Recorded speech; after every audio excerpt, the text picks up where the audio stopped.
चलो हमने मान भी लिया कि बंगाल चुनाव चल रहा है, वहाँ पे मोदी जी बिजी है या अमित शाह जी बिजी है, मान लिया, लेकिन थोड़ा बहुत तो टाइम मिलता ना। यहाँ पे लड़कियों की इज्जत बिल्कुल नहीं की जा रही है। अभी यहाँ पे 2 महीने से भटक रही है। हम भी किसी के घर की इज्जत है, किसी की मतलब घर की अमानत है, किसी के हम देश की लड़की। कम से कम हम दिल्ली छोड़ते टाइम अर्थी पे ही जा चुके होंगे, हो सकता है, क्योंकि हम अनशन के लिए बैठेंगे तो कुछ खाएंगे ना पिएंगे, ऐसे ही मरने वाले हैं। अब क्या होगा आखिरी? अनशन के लिए बैठेंगे। हमारे पास अभी तो वही रहा है कि हम अनशन के लिए बैठेंगे, लेकिन वो भी अनशन की परमिशन हमें नहीं मिल रही है। कोरोना का मतलब बहाना बनाया जा रहा है, हमारे बीच में आ रहा है, मतलब एक कोरोना कर्फ्यू लगाया जा रहा है। मतलब हम एक तो हमारा रहने का खाने का कोई ठिकाना नहीं है। हम रास्ते पे भटक रहे थे।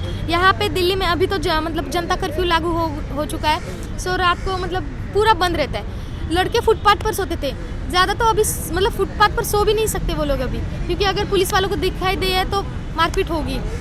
अब क्या करेंगे आगे? हम युवाओं के बारे में कुछ सोच नहीं रहा है कोई। रही बात लड़की, मतलब बोलते हैं ना, लड़की बचाओ लड़की पढ़ाओ, ये सब नारे जो लगाए जा रहे हैं वो कितने सच है कितने झूठ है, वो हमने 2 महीने में देखा है। क्या दिल्ली का आपका एक्सपीरियंस क्या रहा? मतलब लड़कियों का बारे में अगर वो सरकार कुछ सोचती तो 2 महीने से हमारा पूरा स्टेट छोड़ के यहाँ पे दिल्ली में भटक रहे, दर बदर भटक रहे हैं। इज्जत की सवाल है, घर वालों के है, हमारी है। अगर हमारे साथ कुछ गलत होता है, कम ज़्यादा हमारे साथ होता है, इसका जिम्मेदार कौन रहेगा? हम तो जिम्मेदार सरकार को ही ठहराएंगे, क्योंकि हम उम्मीद उनसे ही लगाए बैठे हैं कि हम मतलब सरकार हमें जॉब देगी और हम घर निकल जाएंगे। 2 महीने से भटक रहे, अभी तक वो ध्यान नहीं दिए। चलो हमने मान भी लिया कि बंगाल चुनाव चल रहा है, वहाँ पे मोदी जी बिजी है या अमित शाह जी बिजी है, मान लिया, लेकिन थोड़ा बहुत तो टाइम मिलता ना, क्योंकि वो लोग को लाइव आने के लिए टाइम मिलता है, मतलब सोशल मीडिया पे रहने को टाइम रहता है। एक छोटी सी बात है हमारी, हमने ये कुछ बड़ा कुछ मांगा। राष्ट्रपति के पास भी गए, उनके पास भी आप लोगों का सबके पास गए, मतलब ऐसा कोई इंसान नहीं रहा है जिसके पास हम गए नहीं। सही है। हाँ, सबके पास गए, सिर्फ हमें यहाँ से भगाने की कोशिश चल रही है। हमें जवाब किसी बात का कैसा चेहरा सरकार का आपके आंखों में बन के या दिमाग में बन के? उम्मीद हमने लगाई थी जब वोट करते समय, हमने मतलब सोचा था कि चलो ये सरकार हम लाएंगे तो हमारे लिए कुछ अच्छा होगा। पूरा भरोसा उठ चुका है। तो पूरे तरीके से अगर भरोसा फिर से बैठेगा तो एक ही बात पर बैठेगा, जब हमारे हाथ में हमारे ज्वाइनिंग लेटर आएगा तो हम मान लेंगे कि बीजेपी सरकार सबसे ग्रेट है। अच्छा।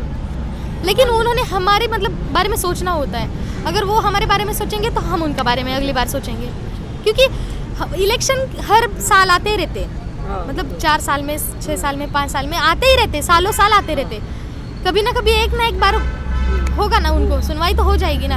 ऊपर वाला वैसे भी देख रहा है कि 2 महीने से हम दर बदर भटक रहे हैं। किसी ने अभी तक पूछा नहीं है तुम क्या खाते हो, कहाँ सोते हो, क्या नहीं खाते हो। लड़कों का छोड़ो, लड़कों का मतलब वो लोग देख लेंगे, लेकिन लड़कियाँ जो रास्ते पर भटक रही है उनकी इज्जत का सवाल है। दिल्ली जैसे शहर में इतने क्राइम होते, आप लोग तो सब जानते ही हो, कोई अलग बताने की ज़रूरत नहीं है। अगर हमारे साथ कम ज़्यादा हो जाएगा तो उसका जिम्मेदारी कौन लेगी? सिर्फ हम हमारे हक के लिए, मतलब हम देश खातिर कुछ करना चाहते हैं, ये जुनून लेके जब यहाँ पे आए हैं, उसके बारे में कोई सोच नहीं रहा है। राष्ट्रपति को आप लोगों ने दिया, उनको पता है, बीजेपी के कई नेताओं को पता है, लगातार सरकार वादे पे वादे करती रहती है। आप लोग जो वादे आप लोग मांग रहे हो, जो चीज़ मांग रहे हो, आप लोग एक नौकरी मांग रहे हो, दूसरा मांग रहे हो कि लड़कियां जो हैं उनको कहीं ना कहीं नौकरी, दोनों में एक तो लड़की नौकरी मांग रही है, ऊपर से लड़के। बेटी पढ़ाओ बेटी बचाओ के नारे से सरकार आगे आई, रोजगार के नारे से आई, तो दोनों तो नारे वही थे जो आप मांग रहे हो। तो बेसिक सा मुद्दा जो सरकार का सबसे पहला मुद्दा था वो यही था।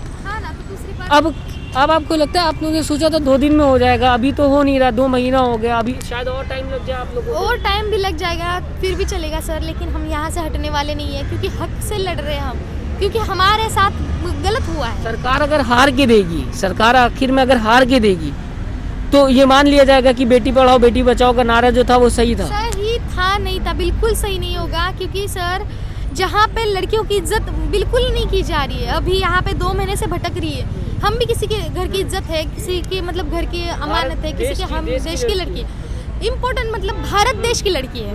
बाहर के देशों में पता नहीं क्या चल रहा है क्या नहीं चल रहा है, लेकिन यहाँ पे इतने महापुरुष हो चुके हैं, जो इतने बड़े बड़े लोग थे जो बोल के मतलब गए हैं कि चलो बेटी बचाओ बेटी पढ़ाओ, या सावित्रीबाई फुले, ज्योतिराव फुले, ये लोग ने जो लड़कियों के लिए करके रखा था, उसका कोई मतलब नहीं रहेगा। वो लोग चले गए, उनके साथ उनकी बातें चली गई, लेकिन हमें लगा था कि कोई पीछे चलाएगा, तो हमने जिसे चुना था चुनाव में, वो लोग ने हमारे बारे में सोचा नहीं है। एकदम महापुरुषों का तो नाम ही नहीं निकल रहा है। आप आखिर में जनता से, जो लोग आप लोगों को सुन रहे हैं, उनसे क्या बोलना चाहेंगे? जो आप लोगों को बस हम जनता से भी यही बोल रहे हैं कि सरकार को मतलब इतना हम कन्विंस कर चुके हैं, अभी थके तो नहीं है, हम थकेंगे नहीं, क्योंकि हम हमारे हक की लड़ाई लड़ रहे हैं। हमारे जैसे लाखों करोड़ों बच्चे पड़े होंगे जो अपने जस्टिस के लिए लड़ रहे हैं, मर रहे हैं, पढ़ रहे हैं, क्योंकि एक भारत ऐसा देश है जहाँ पे खून देखे बिना ना चैन मतलब सुकून नहीं मिलता है किसी को। जब खून बहेंगे, कुछ बड़ा कांड होगा, तभी उस पर ध्यान दिया जाएगा। ठीक है ना, फिर एक तो वर्दी नहीं दे सकती है सरकार, हमें अर्थी तो दे सकती है।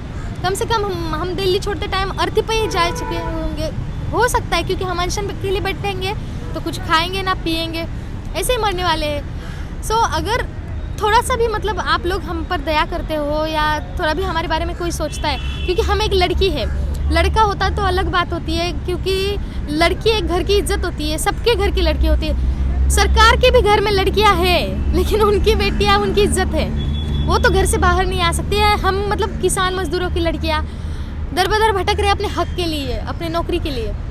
हम पर कोई किसी का ध्यान नहीं जाएगा। आपसे रिक्वेस्ट कर रहे हैं कि प्लीज़ ये बात मोदी जी तक पहुंचाइए, हमें जस्टिस दिलवाने की कोशिश करिए, सब मिलकर आवाज़ उठाइए, मतलब जल्द से जल्द वो लोग हमारी बात सुने और हम जल्द से जल्द हमारे घर में हमारे फैमिली के साथ मतलब पास जाए। तो फिलहाल बहुत बहुत शुक्रिया हमसे बात करने के लिए। तो आपने देखा जिस तरीके से जो लड़कियां हैं यहाँ पे, वो काफ़ी 2 महीने हो गए हैं, 2 महीने के आसपास होने के बाद वो यही कह रही हैं कि अब हमें घर जाना है, क्योंकि ये सेफ़ एरिया जो सेफ़ नहीं है रोड पे सोना। साथ ही साथ आपको बता दूं कि लॉकडाउन जिस तरीके से रात में लग रहा है, ऐसे में सोना, सारी चीज़ें बंद हो जाना, सारी व्यवस्था जो होती है वो भी नहीं रहती, खाने पीने में भी दिक्कत हो रही है। जहां बंगाल में सरकार नौकरियों की बात कर रही है, वहाँ सरकार को एक बार यहाँ आके ध्यान देना चाहिए कि उनके दरवाजे के बाहर कुछ महिलाएँ खड़ी हुई हैं जो उनसे हक की बात कर रही हैं। शायद अगर वो देख ले तो वो जो बेटी पढ़ाओ बेटी बचाओ का नारा है वो सच होता दिखाई देगा। साथ ही साथ अगर बात करेंगे रोज़गार जो है, रोज़गार एम्प्लॉयमेंट की बात कर रही है सरकार लगातार, वो भी दिखाई देगा कहीं ना कहीं हकीकत में बदलते हुए। मोदी जी रोज़गार दो ट्रेंड भी चलाया गया था, उसके बाद भी कोई कार्रवाई नहीं हुई। ये बता रहे हैं कि ये प्रधानमंत्री के पास भी जा चुके हैं, मंत्रियों के पास भी जा चुके हैं और राष्ट्रपति के पास भी जा चुके हैं, उसके बाद भी कोई सुनवाई नहीं हो रही है। जाएंगे तो अर्थी के साथ जाएंगे, ऐसा यहाँ की महिलाओं का नारा है। तो सरकार इससे पहले कि कुछ हो, कोई बात खराब हो या कुछ भी दिक्कत आए कि सरकार बाद में जवाब देना पड़े, उससे पहले शायद सरकार को होश आ जाए और सरकार नौकरी दे दे। आपको लगता है कि इनकी बात ज़्यादा से ज़्यादा उठाना चाहिए तो ज़रूर उठाइएगा, कोशिश करिएगा इनकी बात जो है ज़्यादा लोगों तक पहुँचे। नमस्कार। चैनल को लाइक, शेयर एंड सब्सक्राइब करें और बेल आइकन दबाना ना भूलें।